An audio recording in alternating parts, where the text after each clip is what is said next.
누가복음 16장 이제 예수님이 하신 비유를 우리가 오늘 보려고 하는데, 불의의 만몬으로 너희 자신들에게 친구를 만들라. 그 제목이에요. 누가복음 16장 1절에서 9절의 말씀입니다. 이후에 그분께서 또한 그분의 제자들에게 이같이 말씀하셨느니라. 어떤 부유한 사람 한 명이 청지기를 두었는데 그 청지기가 그의 소유물들을 낭비해 왔다는 비난을 받았느니라. 그리하여 그가 청지기를 불렀으며 그에게 말하기를, 너에 관하여 내가 들은 이것이 어떻게 된 것이냐. 너희 청지기직에 관하여 회개 보고를 하라. 이는 네가 더 이상 청지기가 아닐 수 있기 때문이라 하였느니라. 그때 청지기가 속으로 자신에게 이같이 말하였노라. 내가 어떻게 해야 할까? 이는 나의 소유주께서 나로부터 청지기직을 박탈하시기 때문이라. 나는 땅을 읽을 수도 없으며 국어를 하는 것도 나는 부끄럽도다. 내가 무엇을 할지 결심하였으니 내가 청지기직을 박탈당할 때 그들로 하여금 그들의 집 안으로 나를 맞아들이게 하리라. 그렇게 하여 그는 자기 소유주에게 빚진 자들 각각을 모두 자신에게 불렀으니 첫 번째 사람에게 말하기를, 너는 나의 소유주께 얼마나 많은 빚졌느냐 하였더라. 이에 그가 말하기를 100도량의 기름이니이다 하였더라. 그러자 그가 그에게 말하기를, 너는 엄을 가져와서 속히 앉아서 50이라고 쓰라 하였더라. 그때 그가 또 다른 이에게 말하기를, 너는 얼마나 많이 빚졌느냐 하였더니 그가 말하기를 100도량의 미리니이다 하였더라. 이에 그가 그에게 말하기를, 너는 엄을 가져와서 80이라고 쓰라 하였더라. 그리하여 그 소유주는 그 불공정한 청지기를 칭찬하였느니라. 이는 그가 지혜롭게 행한 까닭이니 이 세상의 자녀들이 그들 세대에 있어서는 빛의 자녀들보다 지혜롭기 때문이라. 그런즉 내가 너희에게 말하노니 불의의 만몬으로 너희 자신들에게 친구들을 만들라. 이는 너희가 도산할 때 그들로 하여금 너희를 영원한 거처들로 맞아들이게 하려 함이라. 좀 내용을 보니까 이해가 안 가는 것들이 많죠. 불의의 청지기고 주인의 재산을 이렇게 관리했던 청지기를 또 칭찬하고 있어요. 우리나라를 보면 이제 보통 뉴스에 가끔 이렇게 나오는 걸 보면은 공직자 재산 공개에 대한 내용을 문제로 다루기도 해요. 그죠? 뭐 입법이나 사법이나 뭐 행정부 등 사회적으로 높은 위치에 있는 사람들의 재산을 차례로 이렇게 막 공개하기도 한단 말이에요. 그러니까 사람들도 관심을 갖는 것이 어떤 공직자가 얼마나 많은 재산을 가졌는지, 또 어떤 공직자가 재산이 가장 많이 늘었는지, 공직자는 도대체 무슨 재산을 가지고 있는지 여러 가지 관심사를 갖기도 한다는 얘기예요. 그런데 지금은 개인의 정보 보호가 매우 중요하잖아요. 그죠? 그래서 이 시대에 왜 공직자는 자신의 사적 영역이라고 할 수 있는 그러한 재산 내용을 공개해야 할까요?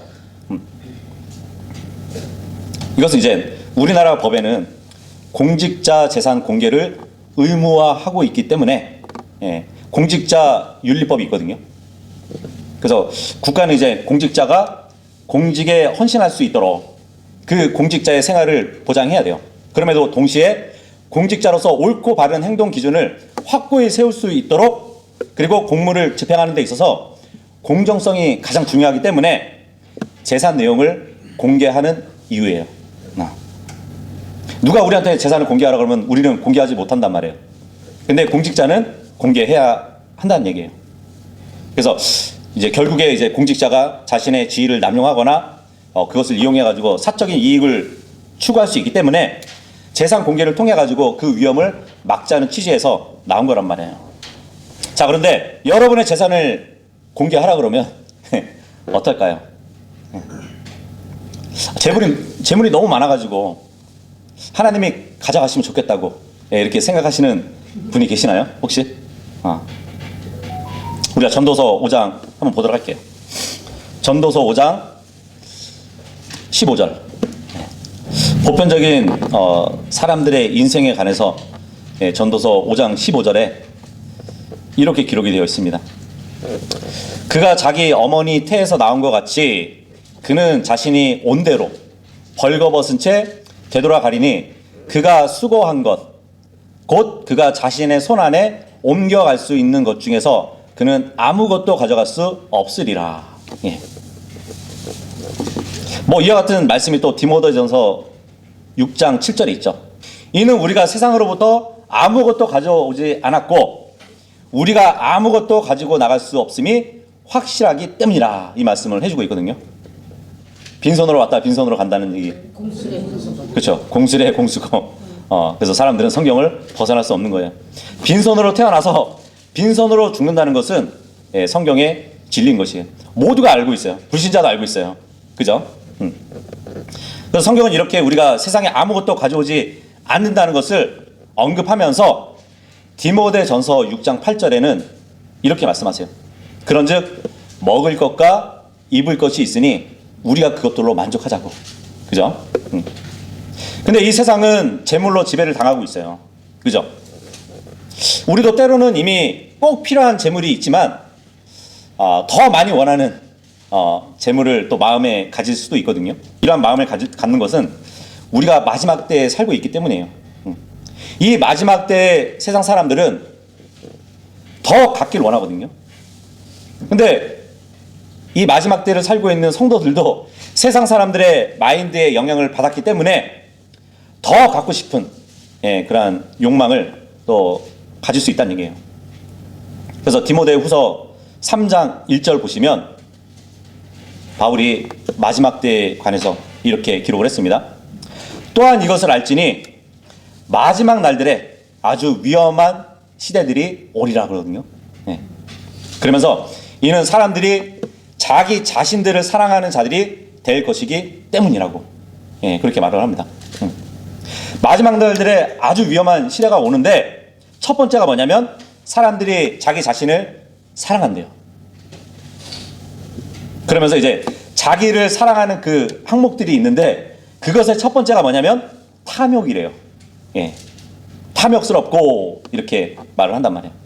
그러니까 자기가 원하는 것에 욕심을 내고 집착하는 것, 정도를 넘어서 가지고 욕심을 부리는 것, 그 이익을 지나치게 좋아하는 것, 이것이 다 탐욕 안에 들어가는 것이거든요. 그래서 이 세상을 보면은 돈의 많고 적음으로 사람의 대우가 달라져요. 그죠? 사람의 가치를 볼 때 재물로 평가한다는 얘기예요. 재물을 얻기 위해서요, 가족을 죽이거나 심하게 다투기도 하고요, 또 연을 끊기도 합니다. 단지 돈을 얻기 위해서 그렇게 한다는 얘기예요. 그래서 세상에 돈과 관련된 범죄가 굉장히 많잖아요. 그중에 보면은 사기도 있고요, 횡령도 있고 속임수가 있어요. 그래서 우리도 이렇게 살다 보면 돈에 대해서 자유롭지 못하고 많은 유혹을 또 경험할 때도 있을 겁니다. 그러니까 그 탐욕의 마음을 비워야 되는 것이에요. 여기 탐욕의 마음을 비우시고 제천에 있는 땅 저에게 맡기셔도 됩니다.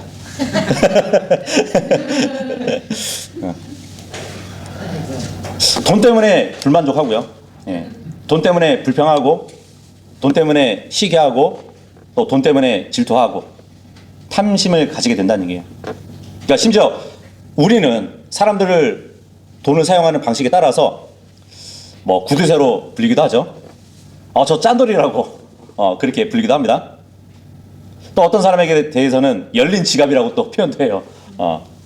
그렇게 막 규정을 짓는단 말이에요. 그래서 재물을 사용하는 그 모습을 보고 사람을 특징을 한다는 얘기예요. 이렇게 재물이라는 것은 우리 생활에 막대한 영향을 미친다는 것이에요. 근데 예수님은 우리가 읽어본 본문의 비유를 통해서 제자들이 재물을 사용하는 데 있어서 반드시 기억해야 할 교훈을 주시고 있어요. 그래서 오늘 말씀의 중점이 누가복음 16장 9절에 그런즉 내가 너희에게 말하노니 불의의 만몬으로 너희 자신들에게 친구들을 만들라. 이거예요. 우리가 예수 그리스도를 따르는 성도들이라면 반드시 이 교훈에 따라서 재물을 지혜롭게 사용해야 되는 것이에요. 근데 예수님은 결론을 내시기 전에 주인의 돈을 맡아서 관리하던 한 청지기가 주인의 재산을 낭비하는 그 사항을 이야기로 설정을 하신 것을 볼 수 있습니다.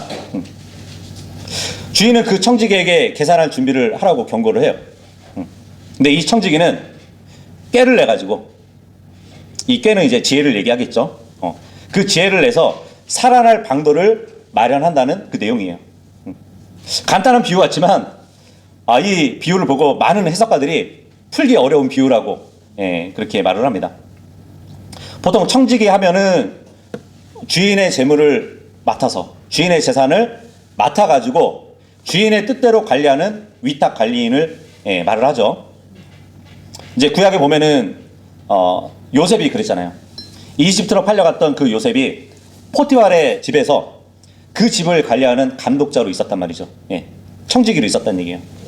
그래서 포티발이 이제 내 아내를 제외한 모든 것이 너에게 맡겨졌다고 그렇게 말을 하거든요.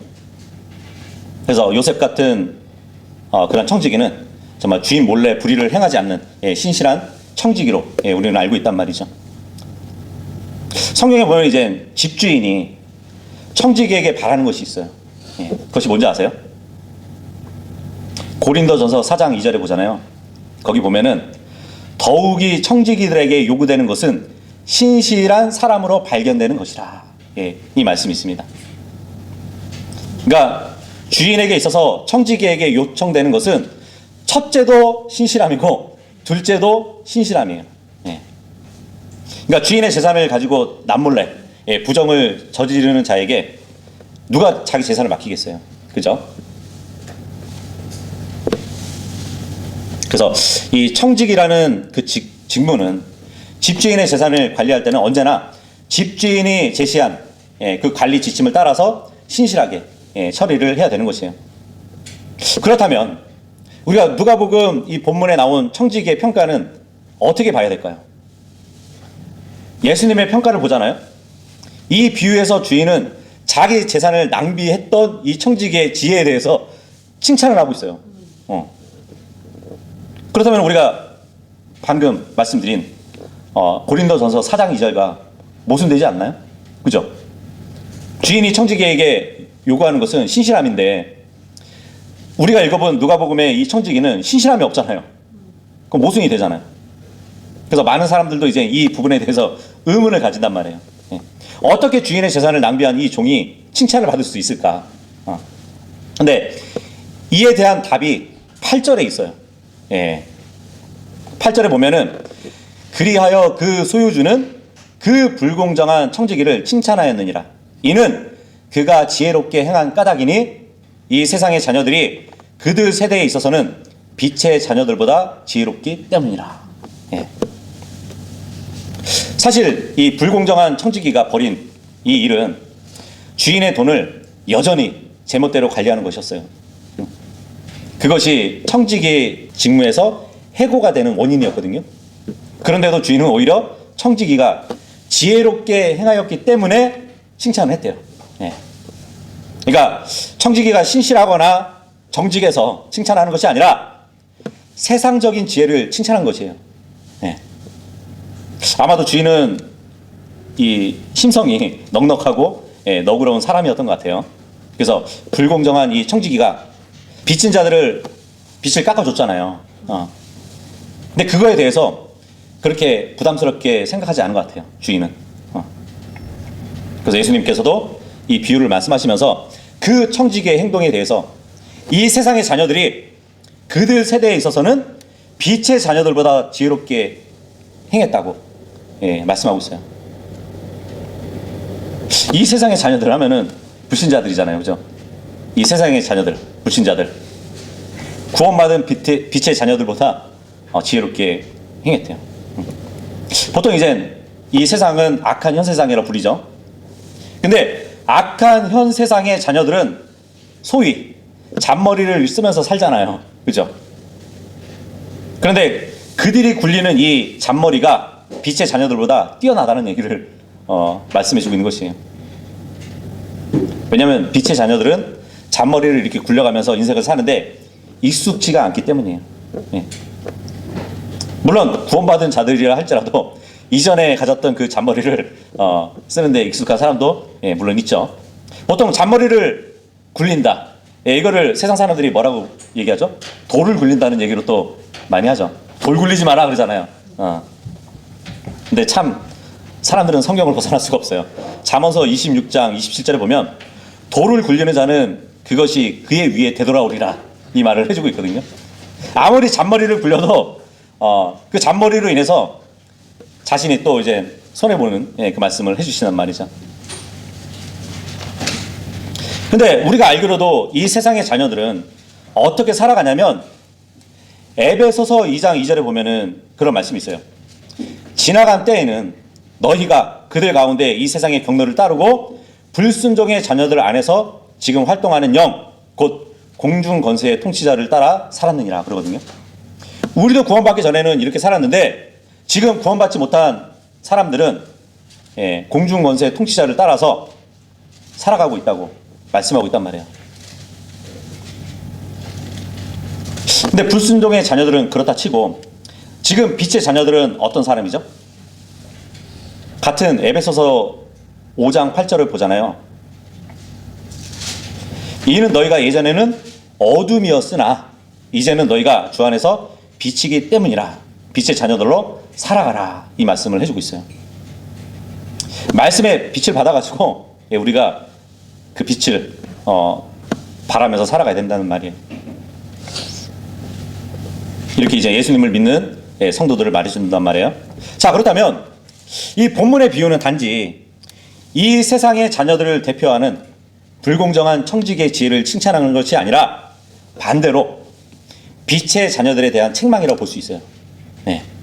그러니까 이 세상의 자녀들도 지혜롭게 재물을 사용하는데 하물며 빛의 자녀들인 너희는 어떻게 재물을 사용해야겠냐고 이렇게 책망을 하시는 문맥이라고 보시면 될 것 같습니다. 그래서 이 비유에 나오는 청지기는 이 세상의 자녀들을 대표하는 사람이고 예수님은 이 비유를 통해서 이 세상의 자녀들이 왜 지혜로운지에 대한 설명을 해주고 있는 것이에요. 예수님은 이 비유를 통해서 빛의 자녀들이 어떻게 지혜롭게 살 것인가에 대한 말씀을 해주고 계신단 말이에요. 이 세상의 자녀들을 대표하는 이 비유의 주인공은 공정하지 않은 청지기예요. 아주 넓은 토지를 소유하고 있는 부자가 자신의 재산을 청지기에게 이렇게 관리하도록 맡겼죠. 근데 청지기는 어떻게 보면 단기 계약을 맺고 주인의 토지를 관리하는 책임을 맡은 사람이었는데 해고를 당했어요. 해고를 당한 뒤에 계획을 하는 것으로 봐서는 그냥 단순한 종이 아니었고 자유인으로 볼 수 있습니다. 종으로서 주인의 재물을 관리했던 것이 아니라 자산 관리사라고 이렇게 보실 수 있다는 거죠. 자, 그렇다면 이제 우리가 본문을 또 이렇게 읽어보면서 보도록 하겠습니다. 1절에 보면 이후에 그분께서 또한 그분의 제자들에게 이같이 말씀하셨느니라. 어떤 부유한 사람 한 명이 청지기를 두었는데 그 청지기가 그의 소유물들을 낭비해 왔다는 비난을 받았느니라 그러거든요. 물론 이제 청지기가 어떤 식으로 낭비를 했는지 알 수 없지만 주인의 자산을 제대로 관리하지 못해서 손해를 끼친 것으로 보여요. 그래서 이후에 드러난 일들을 보면 장부를 꼼꼼히 거짓되지 않게 기록해 온 것으로 보아서는 명백한 부도덕한 그 행위가 아니라 재정 관리를 잘못한 것 같아요. 그죠? 주인의 재산을 잘 사용하지 못한 것은 자산 관리자로서는 치명적인 단점이라고 볼 수 있거든요. 그리고 해고의 결정적인 사유가 돼요. 그래서 예수님은 이야기의 설정을 주인과 그 주인의 재산을 맡은 청지의 관계로 이렇게 시작하는 것을 볼 수 있는데 이 비유로 봤을 때 우리에게 맡겨진 모든 재물이 우리의 것이 아니라 또 주인의 것이라는 것을 말씀해 주는 것 같죠. 우리에게 주어진 모든 재물은 맡겨진 것이에요. 하나님께서 우리에게 맡겨주신 거란 말이에요. 그렇다면 우리가 가진 모든 재산 재물은 바로 하나님 아버지의 것이라는 것을 알 수 있겠죠. 또 성경은 이 사실을 분명하게 말해주고 있어요. 우리가 시편 24편 1절 보시면 땅이 주의 것이요 그것의 충만함도 그러하나이다. 세상과 그 안에 있는 자들도 그러하나이다. 예. 땅이나 세상과 그 안에 있는 거주자들까지도 다 모두 주님의 것이래요. 역대기상 29장 14절에도 보잖아요. 그러나 제가 누구이기에 제 백성이 무엇이기에 저희가 이토록 자원하여 이러한 수준으로 바칠 수 있겠나이까. 이는 모든 것들이 당신께로부터 나오며 저희는 당신께서 소유하신 것에서 받아서 당신께 드렸기 때문이다. 그러거든요.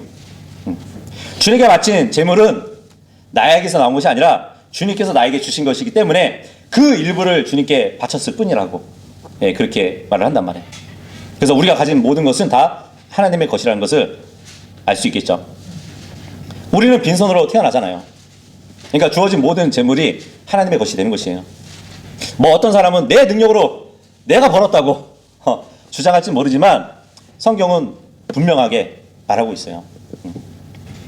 전도서 5장 19절에 보면 또한 하나님께서 모든 사람에게 저마다 재물들과 부를 주셨으며, 예, 그에게 능력을 주셨고 그것을 먹고 자기 몫으로 취하여 자신이 수고한 것을 크게 기뻐하도록 하셨느니라. 이것은 하나님의 선물이라 그래요. 그러니까 재물만 줬을 뿐만 아니라 그 재물을 취할 수 있는 능력도 주셨대요. 그리고 그 수고한 것을 먹고 즐거워할 수 있는 그러한 것까지도 하나님이 주셨다는 얘기예요. 그래서 우리가 수고해서 누리고 즐기는 것은 하나님의 선물이라고 합니다. 예. 우리가 재물을 얻을 수 있는 능력, 이것도 하나님으로부터 왔대요. 근데 이 세상의 자녀들, 빛의 자녀들 모두에게 다 해당되는 말씀이에요. 이렇게 재물은 기본적으로 하나님의 것이라는 얘기예요. 우리에게 주어진 모든 재물은 하나님이 맡겨주신 하나님의 재물이라는 것을, 예, 알 수 있습니다. 2절 보시면 그리하여 그가 청지기를 불렀으며 그에게 말하기를 너에 관하여 내가 들은 이것이 어떻게 된 것이냐. 너희 청지기직에 관하여 회개 보고를 하라. 이는 내가 더 이상 청지기가 아닐 수 있기 때문이라 하였느니라. 예. 이 말씀에 언급되는 이제 청지기는 자기 자신의 재산을 맡은 그 집안을 관리하는 사람이었잖아요. 주인의 재산을 낭비하는, 예, 불공정한 일을 행해서, 예, 청지기직을 더 이상 못하게 되었습니다. 근데 이제 사람이 어떤 직업을 갖고 있다가 그 직업을 놓치게 되면 당장 수입을 얻을 수 없기 때문에 곤란에 처해지게 되잖아요. 그죠? 그래서 직업을 잃는다는 것은 큰 공경에 처하는 일이에요. 근데 주인은 청지기가 자기 재물에 미친 그 손해를 알게 되었단 말이죠. 그가 돈을 어떻게 관리했는지에 대해서 계산하기를 원했고 그 결과를 예상하면서 곧 회거될 것이라는 것을 암시하고 있어요. 그러니까 예수님은 청지기와 주인의 관계로 말씀하셨습니다. 우리가 이제 누가복음 19장에 보면은 파운드 비유가 있거든요. 네. 그 파운드 비유를 보면은 주인이 종들에게 이제 파운드를 맡겨뒀다가 돌아와서 계산을 하잖아요. 이제 주인이 자기 돈을 잘 관리한 종에게 선하고 신실한 종이라고, 예, 칭찬을 하면서 주인의 돈을 제대로 관리하지 않았던 종에게는 사악한 종이라고, 예, 이렇게 부르기도 했단 말이죠. 그러니까 그 재산의 이윤의 차이에 따라서 다스릴 도시를 또 이렇게 차이를 가져오게 만들죠. 이윤을 남기지 않으면 그 본전마저도 뺏기는 상황을, 예, 우리가 또 알 수 있단 말이죠. 그래서 우리 성도들에게 있어서도 맡겨진 재물에 대해서 결산한 날이 올 것이라고 성경은 말씀하고 있습니다. 그리스도의 심판석에서, 예, 우리의 영적인 재물을 요구할 것이란 말이에요. 예. 그 동시에, 예, 주인의 물질적인 재물도 어떻게 사용되었는지에 대해서 평가가 있을 것도 같아요. 예. 그러니까 우리에게 주어진 그러한 재물은 맡겨진 것이란 말이에요. 예. 빛의 자녀들에게도 주인의 재물을 얼마나 신실하게 사용했는지, 관리했는지에 대해서, 예, 평가를 하실 수 있다는 얘기죠. 3절에 보시면 그때 청지기가 속으로 자신에게 이같이 말하였노라. 내가 어떻게 해야 할까? 이는 나의 소유주께서 나로부터 청지기직을 박탈하셨기 때문이라. 나는 땅을 읽을 수 없으며 국어를 하는 것도 나는 부끄럽도다. 내가 무엇을 할지 결심하였으니 내가 청지기직을 박탈 나갈 때 그들로 하여금 그들의 집안으로 나를 맞아들이게 하리라. 예. 여기서 이제 청지기의 고뇌를 보게 되죠. 내가 어떻게 해야 할까? 그러면서 이제 청지기는 자기 장래를 위해서 꾀를 내기 시작해요. 나는 땅을 읽을 수도 없대요. 그러니까 땅을 읽을 수 없다는 것은 육체 노동을 하기에는 몸이 몹시 허약했다는 점을 뜻할 수 있겠죠. 그동안 대부분 이제 정신 노동을 해왔기 때문에 이 청지기는 땅을 읽을 수 없다고 판단했던 것이, 국어를 하는 것도 부끄럽대요. 그러니까 이 청지기가 가지고 있던 진짜 문제는 자존심이었다고 또 볼 수 있겠죠. 체면을 중시하는 이 당시 사회에서도 그는 육체 노동을 하기에도 자신이 너무 아깝고 국어를 하기에는 자존심이 너무도 상했던 것이에요. 사실 이 직업이라는 것은 사회적 지위를 갖기 때문에 한 집안의 청지기로서의 위치를 상실했다는 그 점에 있어서 그와 대등한 직업을 구하지 않는 한 이 자존심에 큰 타격을 입을 수 있었거든요. 관리자로서 그 직업을 잃고 다른 험한 일을 찾아야 할 때 입는 그 마음의 상처가 있었던 것 같아요. 그러다가 이제 이 청지기는 번쩍이는 아이디어를 생각해낸 것이에요. 그러면 되겠구나. 이제 졸지에 무직 신사가 되어야 할 이 청지기가 무릎을 딱 치면서 생각해냈던 이 방안은 아직 청지기로 있을 때 주인의 채무자들의 빚을 줄여주는 것이었어요. 채무자들의 빚을 줄여주면서 자신이 살아갈 방도를 찾았던 것이에요.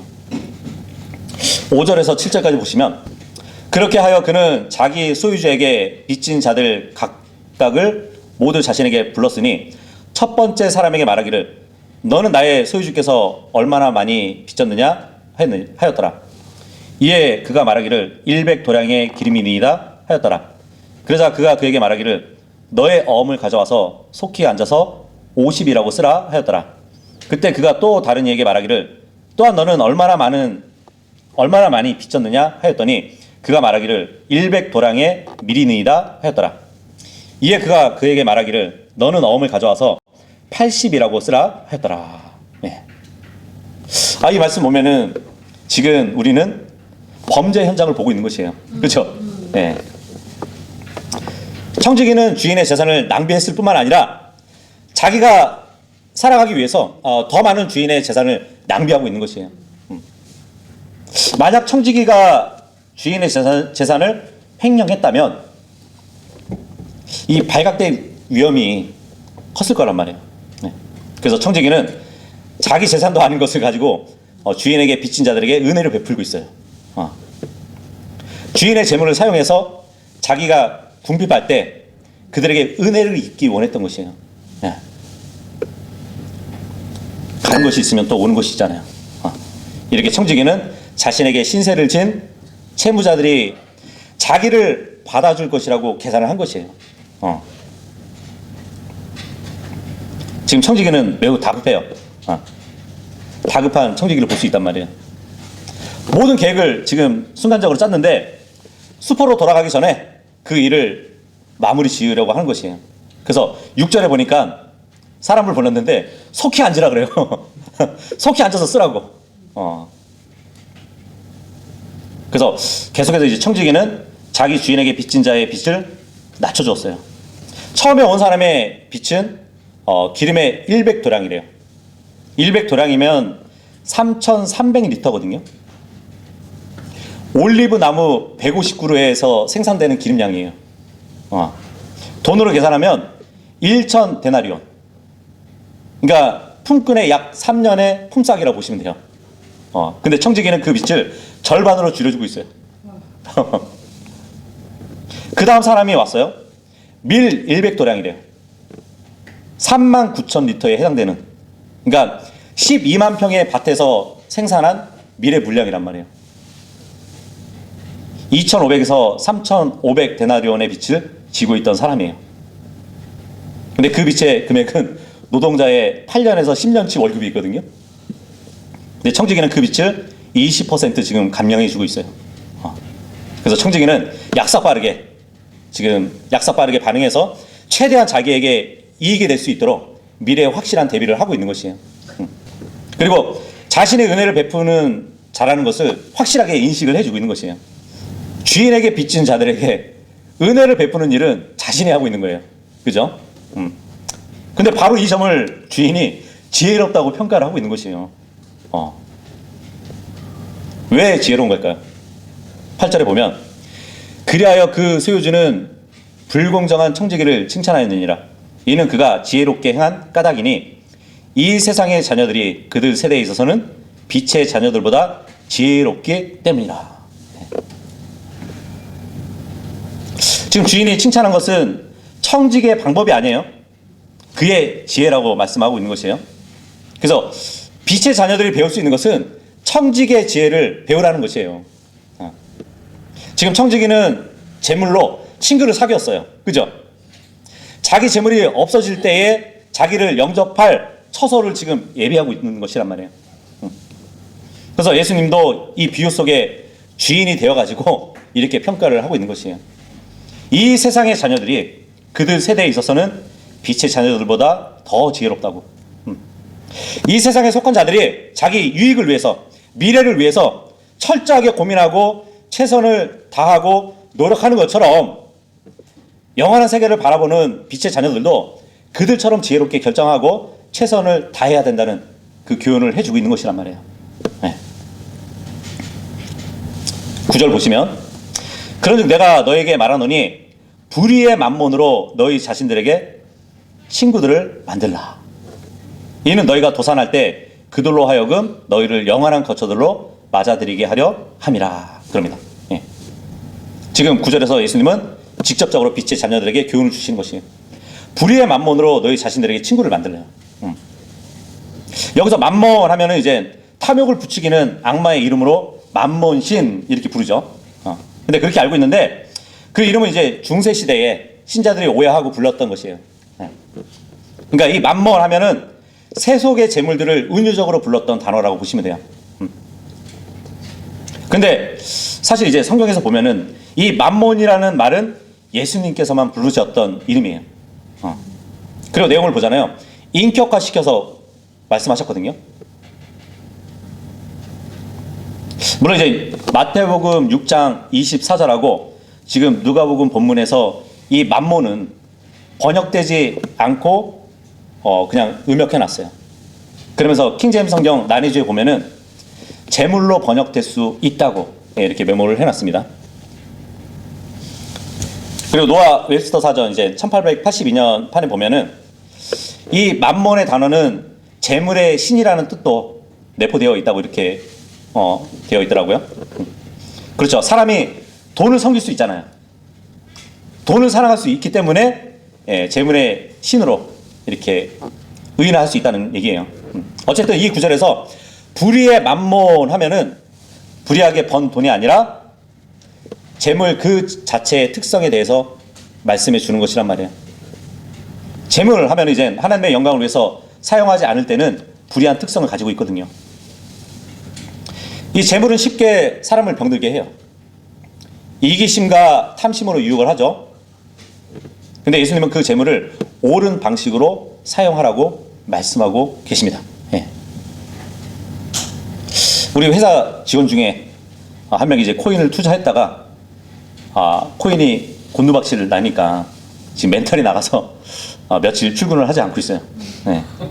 근데 그 직원 주위에 한 사람은 자살을 했어요.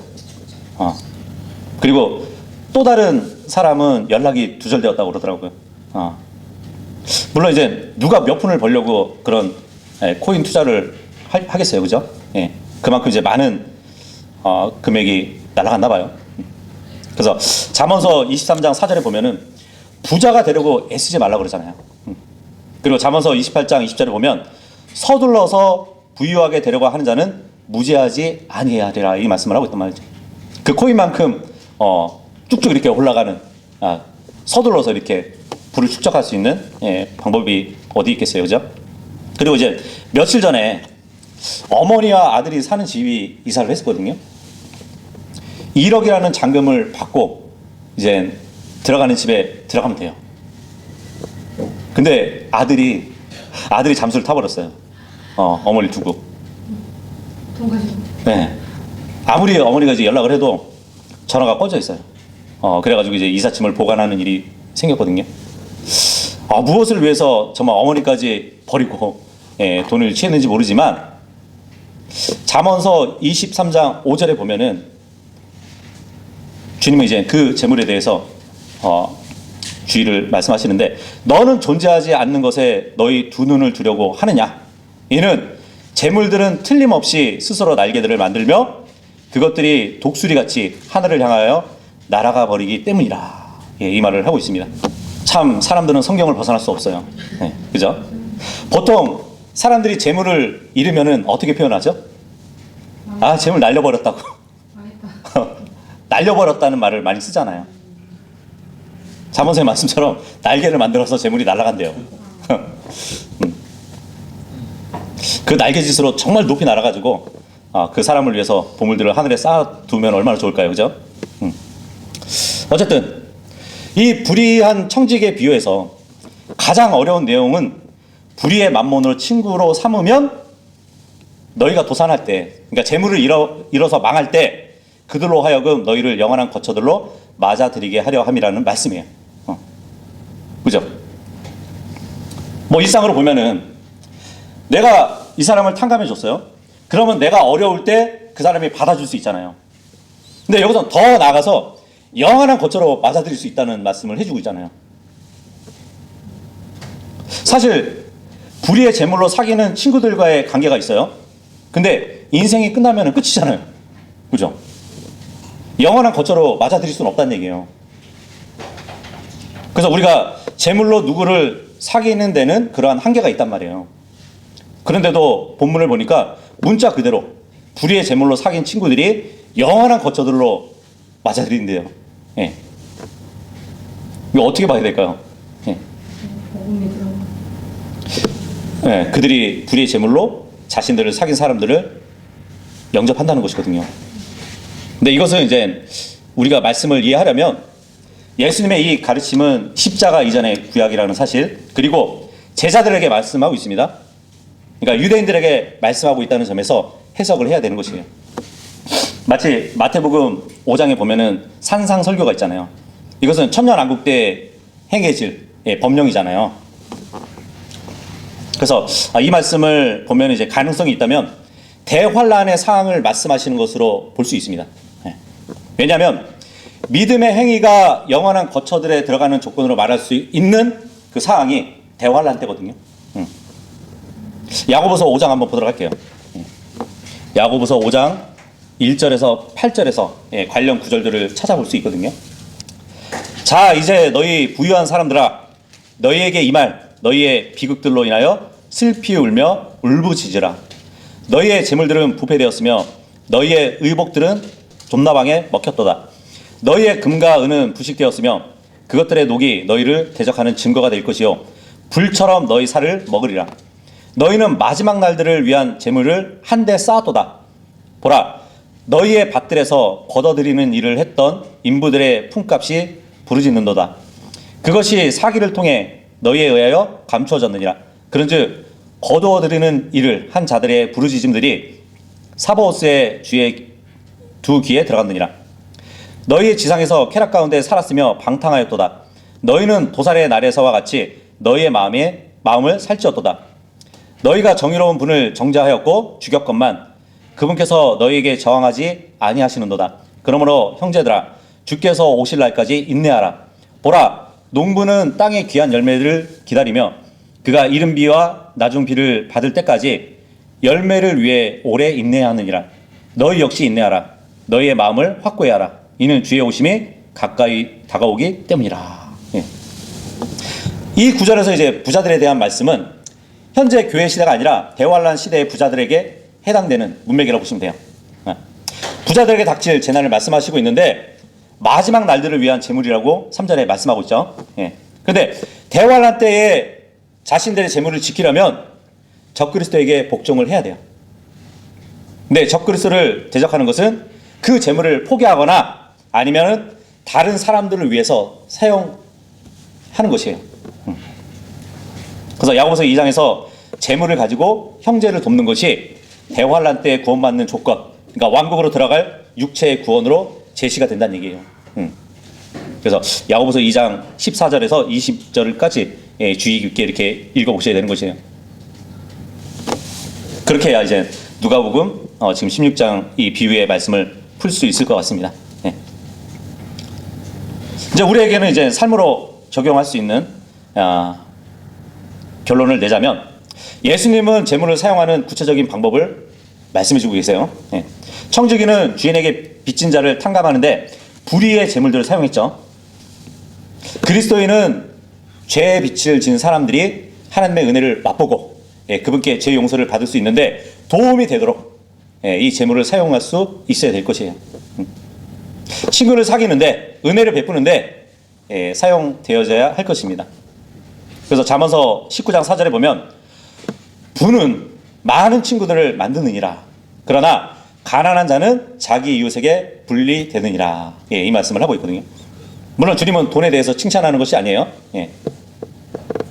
우리는 국민의 세금을 함부로 사용한 정치인들이나 뭐 공공기금을 잘못 관리한 사람들을 강하게 질책을 해요. 그렇죠? 혈세를 낭비한다고. 그건 죄라고. 그렇다면 그리스도의 피로 산 삶을 낭비하는 것은 얼마나 큰 죄이겠어요. 그래서 하나님의 재물을 자기 자신을 위해서만 사용하는 청지기의 죄는 얼마나 클까요? 그래서 제자들을 향해서 예수님은 이 세상의 자녀들이 그들 세대에 있어서는 빛의 자녀들보다 지혜로웠다고 이렇게 말씀하셨던 평가는 정말 가슴 아픈 평가예요. 그래서 그러기 위해서는 보다 더 중요한 교훈은 이 비유의 최종 결론인 13절에 있다고 보시면 됩니다.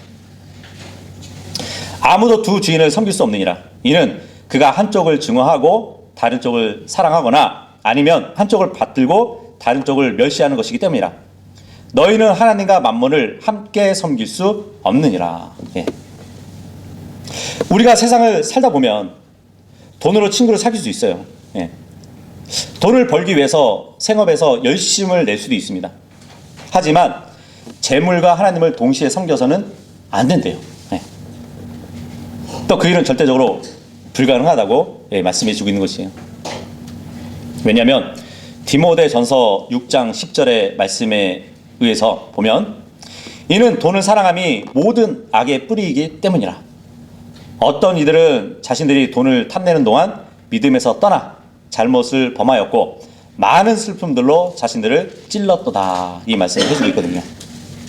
그래서 결론적으로 보면 죄와 상관없이 돈을 얼마나 벌고 그 돈으로 무엇을 하든지 자신의 자유예요.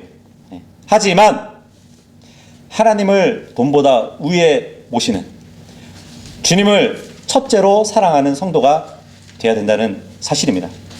그리고 주님께서 맡겨주신 그 재물을 우리가 복음을 위해서 사용되어진다면 주님이 칭찬했던 이 세상의 자녀들의 그 지혜를 우리가 또 발휘할 수 있는 것이에요.